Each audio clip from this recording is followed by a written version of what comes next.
J'ai commencé par faire des études de psycho, j'ai été psychologue clinicienne, psychanalyste. Et puis je disais toujours, je suis psychanalyste en attendant autre chose, mais je ne sais pas quoi. Et un jour, j'ai rencontré l'aptonomie et là, j'ai senti que c'était ça que j'attendais. Donc j'ai changé vraiment radicalement ma pratique puisque je suis passée de la psychanalyse qui est l'écoute sans contact. Mon intérêt pour la bientraitance, je crois qu'il est dans mes cellules, comme tous les humains.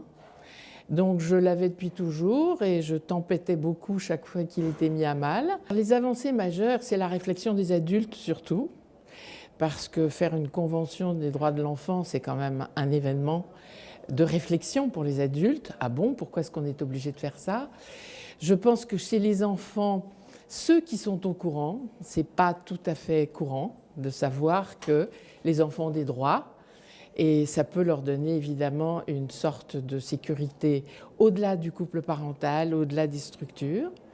Et je pense que la prochaine avancée, c'est de vraiment mettre une loi très claire qui interdise l'humiliation, la violence verbale et physique, bien sûr. Il n'a pas besoin de le devoir et c'est comme ça que ça se passe en général. C'est-à-dire que quand un nouveau-né arrive quelque part, c'est une espèce de pompe d'amour, un bébé.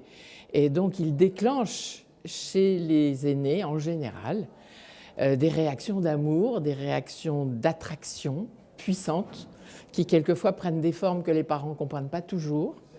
Et donc, il n'y a pas de devoir, il y a un élan. Mais ces élans sont contrariés souvent. Je ne pense pas qu'il y ait de différence idéale. Ce qui est idéal, c'est qu'un enfant arrive dans un foyer quand il est bienvenu, pour les parents, essentiellement. Je pense qu'il n'est pas question de demander aux aînés est-ce que tu veux un petit frère ou une petite sœur. Et je pense qu'il faut tenir compte de la différence d'âge pour comprendre quelle communication va se mettre en œuvre entre les deux enfants et la respecter. L'être humain est conçu avec un sens inné du bon pour soi, pour sa survie, pour sa vie, et pour l'autre. Et donc toute cette inquiétude fondamentale qu'on peut avoir sur le mauvais, le fait que le bien, le bon et le mauvais soient équivalents, non. Il y a en nous tous, dès l'instant où nous sommes nés vivants entiers, et nous pouvons en parler, quelque chose qui a toujours choisi le meilleur.